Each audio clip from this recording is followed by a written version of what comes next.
പൂരത്തിൻ്റെ തലേന്നെടുത്തൊരു video ആണ്. പൂരത്തിന് കാമന ഒരുക്കാൻ വേണ്ടിയിട്ട് ഞങ്ങൾ തറവാട്ടിലേക്ക് വന്നതാണ്. സാധാരണ ഞങ്ങളുടെ പൂരാഘോഷം എന്ന് പറയുന്നത് തറവാട്ടിൽ വെച്ചിട്ട് തന്നെയാണ്.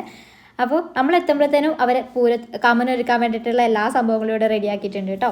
അപ്പോൾ ഈ ഒരു നരയും പൂവും പിന്നെ ചെമ്പകവും ചെക്കിയും ഇങ്ങനെയുള്ള പൂവൊക്കെ വെച്ചിട്ടാണ് നമ്മൾ കാമന ഒരുക്കാറുള്ളത്. അപ്പോൾ കാമന ഒരുക്കാൻ വേണ്ടി തുടങ്ങി.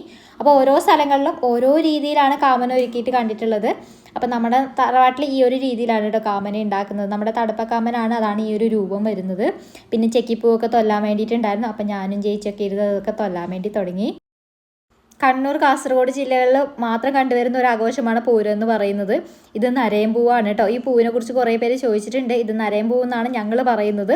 ഈ ഒരു സമയമാകുമ്പോൾ മാർച്ച് മാസമാകുന്ന സമയത്ത് നമ്മൾ ഇവിടെ ധാരാളമായി ഈ ഒരു പൂവ് ഉണ്ടാവും. ഇതാണ് നമ്മൾ കാമന ഒരുക്കാൻ വേണ്ടിയിട്ട് പ്രധാനമായിട്ട് ഉപയോഗിക്കുന്നത്.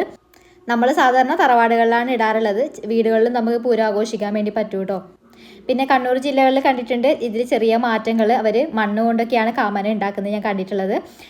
അപ്പം നമ്മളിവിടെ പൂ വെച്ചിട്ടാണ് ഉണ്ടാക്കുന്നത്. അങ്ങനെ കാമന ഒരുക്കി കഴിഞ്ഞു. ഇത് ഗണപതിയാണ്. ഗണപതിക്ക് മുകളിൽ നമ്മൾ ചെക്കിപ്പൂവൊക്കെ ഇട്ട് കൊടുക്കും. ഇതാണ് നമ്മുടെ കാമന കേട്ടോ. കാമൻ കംപ്ലീറ്റ് ആയിട്ടില്ല. അപ്പം കാമന ഒരുക്കാൻ വേണ്ടിയിട്ട് നമ്മൾ മെയിനായിട്ട് ഉപയോഗിക്കുന്നത് ചെക്കിപ്പൂവും ചെമ്പകവും പിന്നെ നരയും പൂവാണ് കേട്ടോ. കടലാസ് പൂവ് നമ്മൾ ഉപയോഗിക്കാറില്ല. ചില സ്ഥലങ്ങളിൽ കടലാസ് പൂവ് ഉപയോഗിക്കാറുണ്ട്.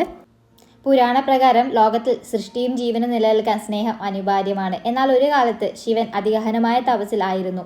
ലോകകാര്യങ്ങളോട് യാതൊരു ബന്ധവുമില്ലാതെ അദ്ദേഹം ധ്യാനത്തിലായിരുന്നു. അന്നേ സമയം താരകാസുരൻ എന്ന അസുരനെ സംഹരിക്കാൻ ശിവന്റെ പുത്രൻ ജനിക്കണം എന്ന് ദേവന്മാർക്ക് ആവശ്യമായി. അതിനായി ശിവനും പാർവതിയും വിവാഹിതരാണ്. പക്ഷേ ശിവൻ തപസ്സിലായതിനാൽ അദ്ദേഹത്തിന്റെ മനസ്സിനെ സ്നേഹത്തിലേക്ക് തിരിക്കാൻ ഒരാൾക്ക് മാത്രമേ കഴിയൂ. അതാണ് കാമദേവൻ. ദേവന്മാരുടെ അഭ്യർത്ഥന പ്രകാരം കാമദേവൻ വസന്തകാലത്ത് ശിവന്റെ മുന്നിലെത്തി കരിമ്പ് വില്ലും പുഷ്പവാണവും ഉപയോഗിച്ച് ശിവന്റെ ഹൃദയത്തിൽ സ്നേഹമുണർത്താൻ ശ്രമിച്ചു. പുഷ്പവാണം ശിവനെ തൊട്ട നിമിഷം അദ്ദേഹത്തിന്റെ ധ്യാനം വിച്ഛേദിക്കപ്പെട്ടു. അതിൽ ക്രുദ്ധനായ ശിവൻ തന്റെ മൂന്നാം കണ്ണ് തുറന്നു. ആ അഗ്നിദൃഷ്ടിയിൽ കാമദേവൻ ഉടൽ തന്നെ ഭസ്മമായി.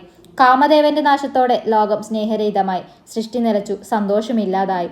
ഇത് കണ്ട കാമദേവന്റെ ഭാര്യ രതിദേവി ശിവന്റെ മുമ്പിൽ വന്ന് പ്രാർത്ഥിച്ചു. അവളുടെ ദുഃഖം കണ്ട ശിവൻ കരുണ തോന്നി.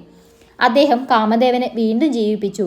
എന്നാൽ ശരീരമുള്ള രൂപത്തിലല്ല, അനങ്കൻ എന്ന നിലയിൽ, കാണാൻ കഴിയാത്ത സാന്നിധ്യമായി. അതുകൊണ്ടാണ് കാമദേവൻ ദൃശ്യമായില്ലെങ്കിലും സ്നേഹമായി എല്ലായിടത്തും അനുഭവപ്പെടുന്നത്. ഈ സംഭവത്തെ ഓർക്കാനാണ് വടക്കൻ കേരളത്തിൽ പൂരം ആഘോഷിക്കുന്നത്.